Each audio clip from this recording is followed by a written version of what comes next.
And as a parent, there is nothing like watching your little ones take their first steps. I remember my kiddos' first steps. But today, more parents are watching their little ones learn to swim before they walk. And our insiders weigh in on the powers of teaching babies to swim first.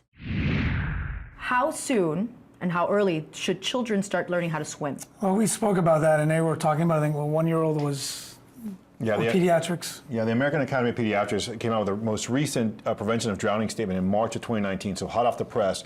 And they say that kids 1 and above can benefit potentially from reducing drowning risk by having lessons. Doesn't mean you can't start earlier, but the motor skills, the psychological and neurological capacity for a kid to actually learn safe breathing techniques and motor skills techniques to keep them above the water doesn't really develop until after 1 year of age. Okay, and Merrick, you would agree with that? 100%. Do you have and that's changed because years ago, I think it was they were telling you that children under 4 years old could not learn how to swim. And that's horrible. And for years, but things have changed, and I think education and awareness, awareness has changed a lot. So what's your youngest little swimmer? I did my daughter at 7 months, my son at 10 months. And a lot of that has to do with acclimating to the water, being around the water. Right. One thing he touched base on is, just because your child likes the beach, likes the bathtub, we go out on the boat, that doesn't mean they know how to swim.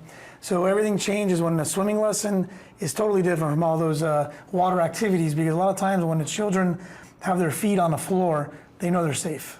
Right. So they're in control of that situation.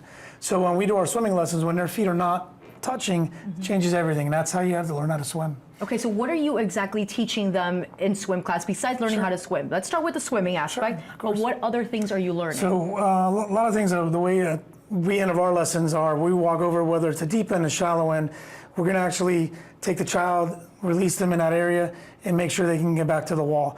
A lot of times when you find out that children have fallen into the pool, it's possibly because there was a toy floating in the water, they reached over, they fall in. We've had stories of a dog at a barbecue. We're all here having a good time, and the dog could actually knock the child in.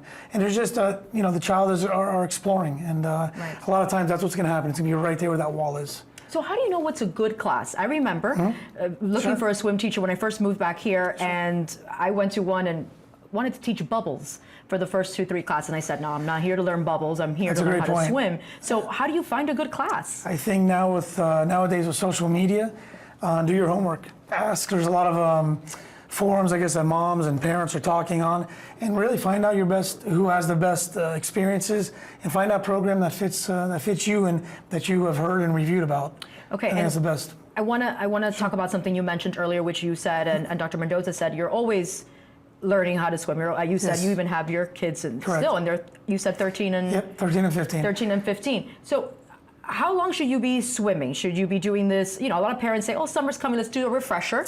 Sure. But are refreshers what you want, or do you want that child consistently in a swim class? I think even up to an adult. I mean, if we all go to the beach today and one of us get caught in a rip current, are you going to know what to do? Again, I try to explain to the parents, it's different from soccer, different from ballet. They're all great activities, but swimming is a lifetime skill. Right. That's something you want to have for, to this day. I still want to learn how to swim well. Absolutely. You never know those situations you're going to be in. And as we talk about CPR, it's important to know there's a difference between kids and adults, and that's something we need to talk about when we talk about swimming. So, Dr. Mendoza, can you tell us the difference between performing CPR on a child and an adult? Yeah, I think going back to your point that, when do you expect, or when does it happen? When do drownings happen? They happen when they least expect it. Right. So CPR on a child is, basically the same as an adult, but it's just faster, and the response time is got to be really, really quick. Right. The best results we see in kids that come into the ER that do survive near drownings are when parents get on CPR right away. And the compressions are probably the most important part of your CPR. So pulling the kid out into a safe environment, getting him into a flat, hard surface, having someone call 911, and starting the chest compressions as soon as possible. And we know they happen when you least expect it. So by the time you realize that the child is at the bottom of the pool, or you've gone to answer the phone, or you've gone to go get a snack for the kids while they're in the pool, and the toddler was there, and you thought that the brother or sister was watching, and you come back, you don't know how long they've been underwater. Right. So immediate initiation of CPR is crucial to survivability. Absolutely. Now, some people might hold back or not know when to perform CPR. So can you give us some examples of when should someone perform CPR? Okay, the minute you see a child that's having a hard time breathing, has been still under the water, you start CPR right away. There's no thought about, you can't really do much harm with CPR, especially in kids whose chest cavity and their ribs are so pliable, so soft that you can do CPR compression without much harm. You really want to do CPR fast and hard. That's kind of the motto. Fast and hard when it comes to compressions kids. Are more important now. We found this out, really over the last years of, many years of research. Compressions are much more important than breaths. So getting the compressions going, having someone activate 911 to get the fire rescue there, so they can transport that child is really important. So compressions fast and hard are super important. So when do you do it? The minute you get that mom or dad instinct, oh my God, my child is in trouble. Pull them out. Now, if they're coughing, fast and hard. If they're breathing, no need to CPR. Okay, so if they're coughing up, water or kind of, still motioning, you don't need to do CPR. If they're lifeless, and this is, really hard for parents to actually visualize this, lifeless, not breathing, blue around the mouth, CPR ASAP. They typically have enough oxygen in their bloodstream, and that if you replicate that heart pumping with good CPR, you'll maintain enough oxygen to the brain to preserve brain function and cardiac function. Crucial tip right there.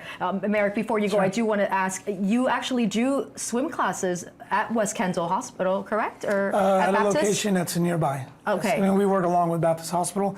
There's going to be a splash day event on June 1st that we do with the Miami-Dade Fire Department as well.